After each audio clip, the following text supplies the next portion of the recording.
우리 하나님께서 여러분과 함께 하시고 이 시간 말씀을 깨달으시고 은혜가 넘치는 귀한 시간이 되기를 바랍니다. 오늘 말씀은 엘리야에 대한 말씀입니다.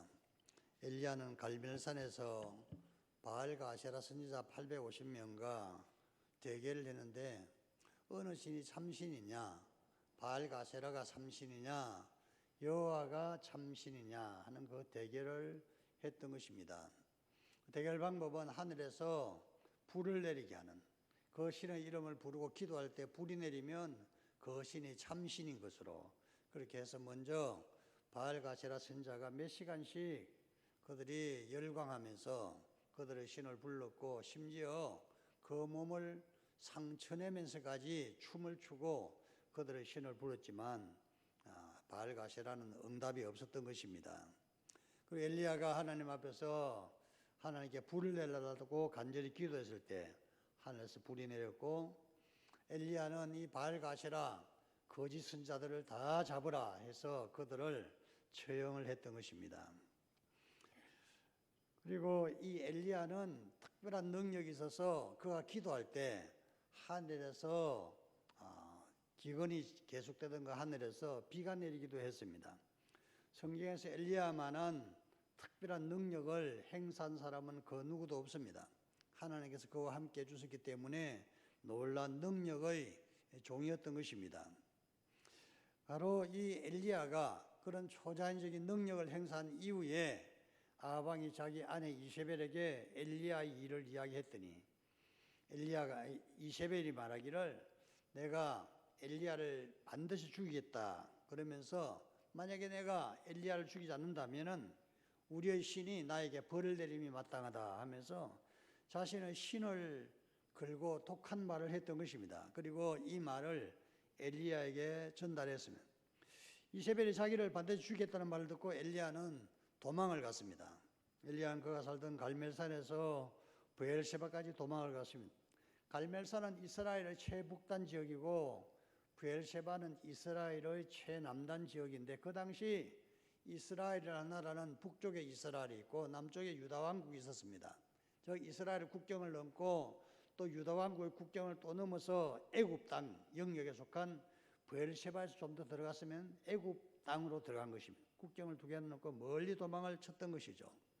그 길은 몇 날 며칠을 가야만 하는 그런 길입니다. 낮에는 도망을 하지 못하고 밤에만 아마 도망을 했을 것인데, 그리고 그 광야에 들어가서 로뎀나무에서 로뎀나무 밑에서 기도를 한 것이 나옵니다. 여호와의 넉넉하오니 지금 내 생명을 거두시옵소서. 난 내 열조보다 낫지 못합니다. 오늘 우리가 이 읽은 말씀을 통해서 하나님께서 우리에게 이 시간 주시는 하나님의 음성을 들으시기를 바랍니다. 첫째, 우리는 생명을 위하여 도망한 엘리야에게서 나 자신을 보아야 한다는 것입니다. 엘리야는 이세벨의 협박, 반드시 너를 찾아 주겠다는 말을 듣고 생명을 위하여 안전한 곳으로 도망을 갔습니다. 도망을 한다는 것, 그것은 믿음이 부족한 행동인 것입니다. 그것은 하나님을 보지 않고 사람을 본 결과입니다. 하나님의 말씀을 듣지 않고 사람의 말을 중요하게 생각한 것입니다. 그러면 그것은 믿음이 없는, 천하의 엘리야 같은 사람도 믿음이 떨릴 때가 있다는 것을 기억을 해야 됩니다. 믿음이 아무리 좋은 사람이라도 때로는 믿음이 흔들리고 하나님을 제대로 믿지 못한다는 것을 알 수가 있는 것입니다. 한때 하늘에서 비를 내리게 하고 하늘에서 불이 내리게 한 능력의 종이 지금 자기의 생명을 위해서 불안하고 또 두려움으로 가득 차서 도망을 하고 있는 것입니다. 그것은 어떻게 보면 하나님께서 보시기에는 좀 실망스러운 일입니다. 인간의 생명이라는 것은 하나님의 수중에 있는 것이지 이세벨의 수중에 있는 것이 아니라는 것입니다. 그런데 엘리야는 잠시 잠깐 동안 그것을 잊어버린 것을 알 수가 있습니다. 사실 성경에 보면 수많은 도망자의 기록들이 있습니다.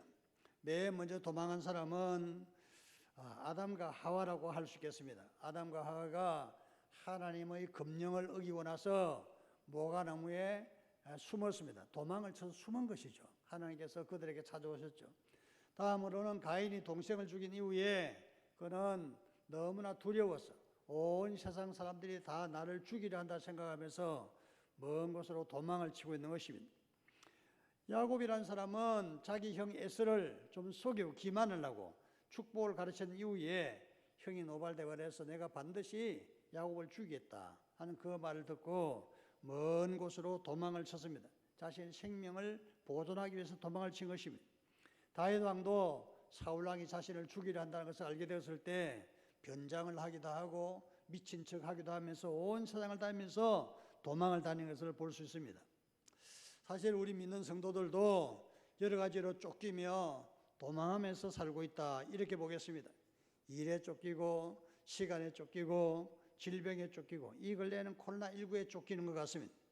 쫓기는 사람은 도피하는 도망을 하게 되는 것이죠. 그리고 도망을 할 때는 죽으라고 도망을 하는 것입니다.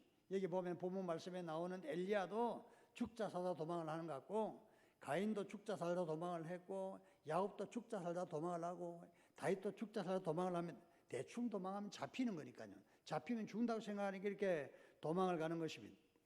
엘리야가 도망을 할 때 사실 유심히 생각해 보면 이세벨이라는 아방의 아내가 자신을 죽이려 한다는 그것 때문에 도망을 쳤습니다. 사실 이세벨이라는 사람이 사실 엘리야를 죽이기에는 그렇게 힘이 있는 사람은 아니라고 보입니다. 왜냐하면 바알가세라 선자 850명을 처단한 이 엘리야를 어떻게 손을 대겠습니까?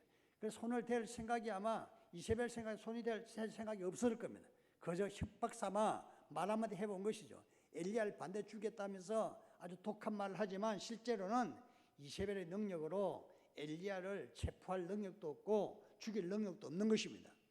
바알가세라 제사장 850명을 죽이고 하늘에서 불이 내리고 하늘에서 비를 내리게 하는 엘리야를 한낱 여자 왕비가 어떻게 죽이겠습니까? 그런데도 불구하고 엘리야가 이세벨의 말을 들었을 때 두려움이 가득 찼습니다. 하나님 보이지 않고 사람이 보이고 이세벨이 표독스러워서 무슨 일이든 할 수 있다는 그런 생각을 하게 되었던 것입니다. 그래서 엘리야는 멀고 먼 길을 도망을 치는 것을 볼 수 있는데 우리들도 믿음 생활하다가 하나님의 말씀 대신에 하나님의 음성 대신에 사람의 말을 들으면 도망을 치기가 쉬운 것입니다. 이걸 코로나19로 인해서 교회 안 나오는 어떤 성도님을 신방을 해보니까 자기 아이가 교회를 나가지 마라 그래서 안 나겠다. 코로나 끝날 때까지는 못 나가겠다 그러더라고요. 그 사람은 사람 말 듣는 것입니다. 우리가 주의를 성수하는 것은 하나님의 말씀이고 그렇게 우리 아이가 절대로 나가면 안 된다고 말해서 나오지 않는다 그래서 답답하기도 한데 여러분 우리가 하나님의 말씀과 사람 말이 두 가지가 있을 때는 그저 이성으로 따지지 말고 경험으로 따지지 말고 하나님의 말씀을 선택해야 되는 것입니다. 그래야 믿음 생활에 실족을 하지 않습니다. 사람 말을 듣게 되면은 뭔가 자꾸 잘못돼서 나중에는 걷잡을 수가 없게 되는 것입니다.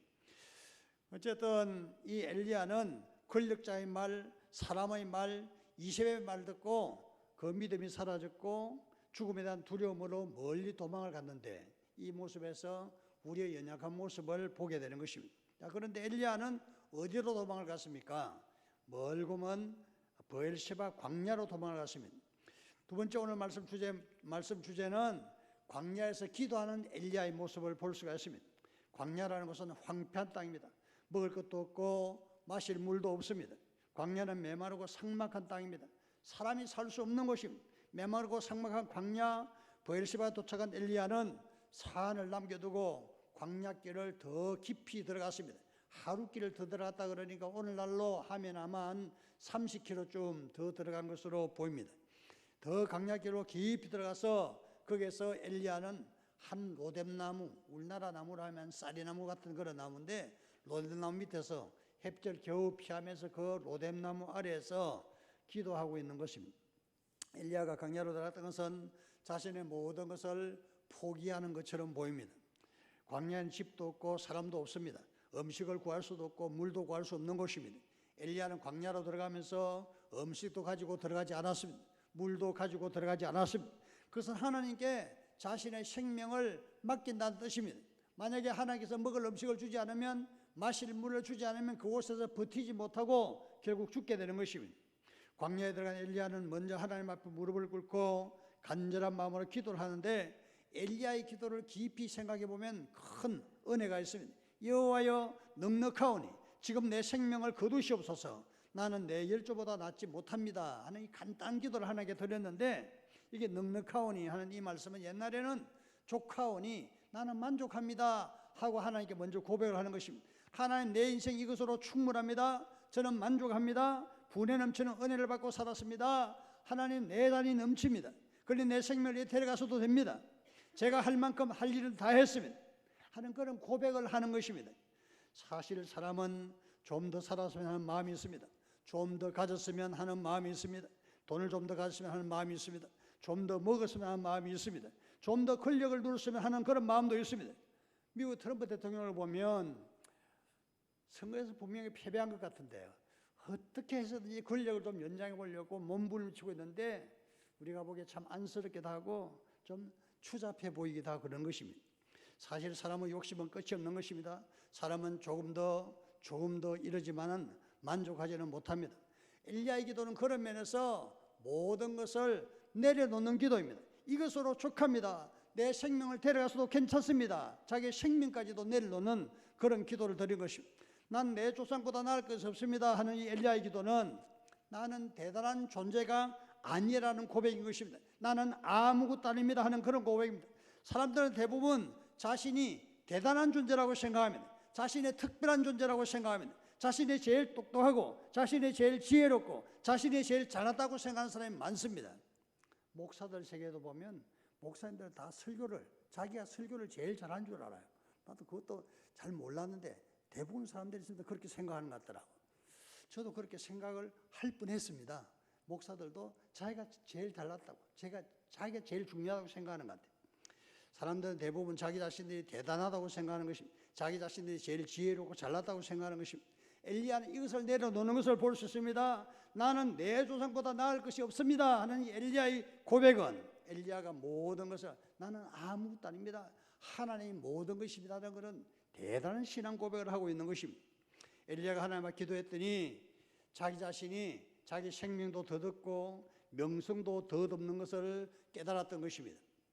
여러분, 우리도 인생에서 광야와 같은 날들이 있습니다. 이 광야 같은 곳에서는 우리가 기도해야 되는 것입니다. 내 인생이 광야같이 되었더라면 여러분 기도하시기를 바랍니다. 내 마음 메마른 사막처럼 은혜가 떨어졌다고 생각할 때는 하나님께 기도해야 됩니다. 엘리야처럼 기도해야 되는 것입니다. 우리 하나님 앞에 앉아 간절한 마음으로 기도할 때 먼저 하나님께서 우리에게 은혜를 주시는 것입니다. 내 기도할 마음만 먹어도 하나님께서 은혜를 주시는 것입니다. 여러분, 기도할 때 제일 기본이 뭐냐 하면 하나님 앞에 앉는 것입니다. 엘리야가 하나님 앞에 앉아서 기도하죠. 하나님 앞에 앉는 것입니다. 하나님 앞에 앉아서 하나님 이렇게 불러만 줘도 여러분, 하나님께서는 우리의 모든 행편과 처지를 아시기 때문에 무엇이 필요한지를 또 왜 기도한지를 다 알고 계시는 것입니다. 엘리야가 하나님 앞에서 여호와여 족하오니 그렇게 기도할 때 하나님께서 오냐 내가 다 알았다 이렇게 하나님께 다 말씀하시는 것입니다. 기도할 때 때로는 말이 안 나올 때도 있죠. 말이 안 나올 때는 하나님 나를 불쌍히 여기소서, 하나님 나를 불쌍히 여기소서, 하나님 나를 불쌍히 여기소서, 그렇게 기도해야 됩니다. 그렇게 기도하면 하나님께서는 우리를 불쌍히 여기소서 우리 마음 깊은 곳에서 은혜를 베풀어 주시는 것입니다.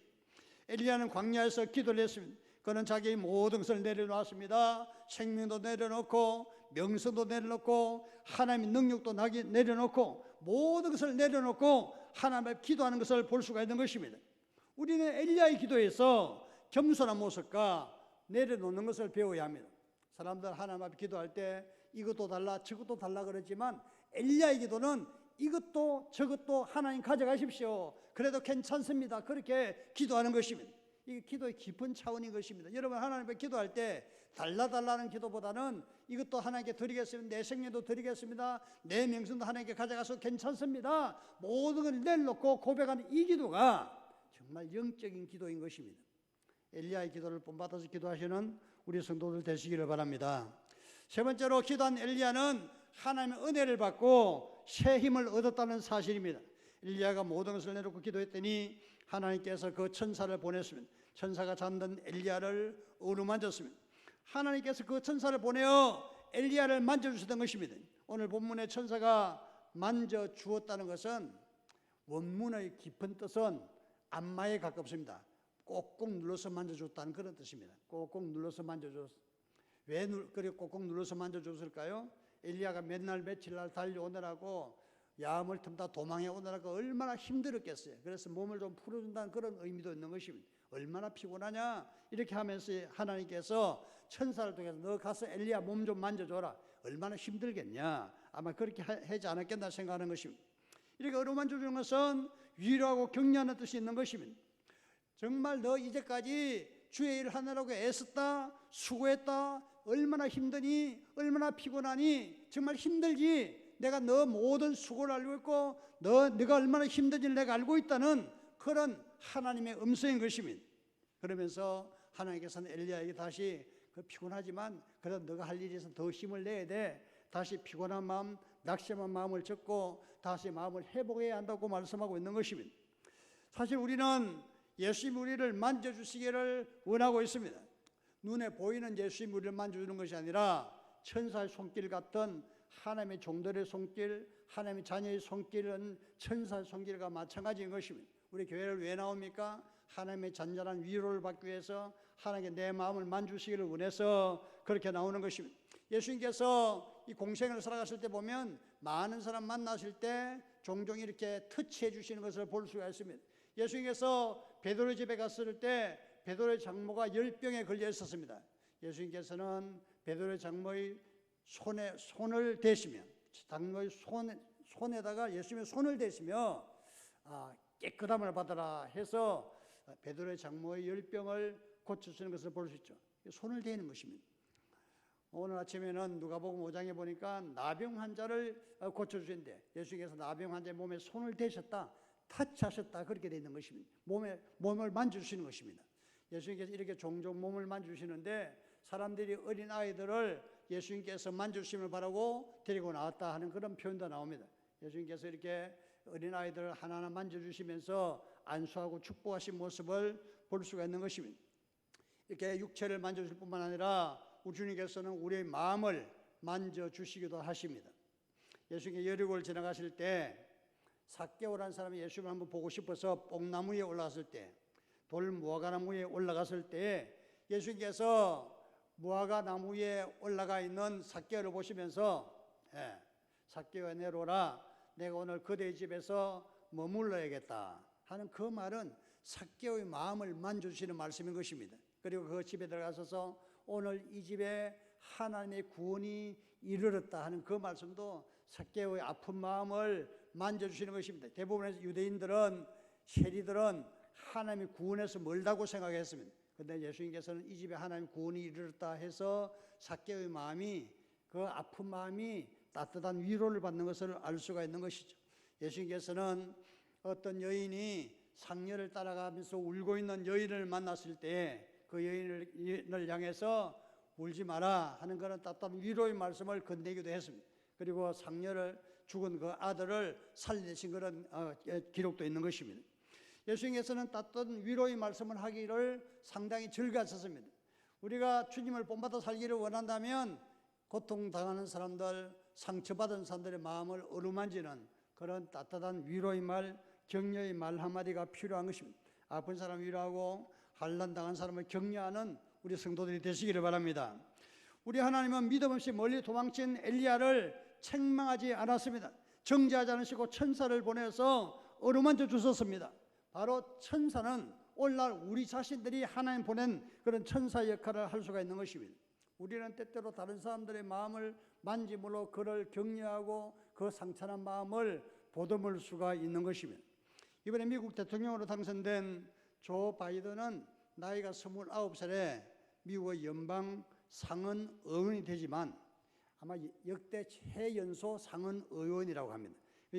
그렇게 되고 나서 투표를 10일 달에 하는데 취임을 1일 달에 하지 않습니까? 근데 취임할 그 무렵에 해서 그 아내와 자녀들이 교통사고가 났던 것입니다. 그 아내가 즉사하고 거기에서 딸도 하나 잃게 되었습니다.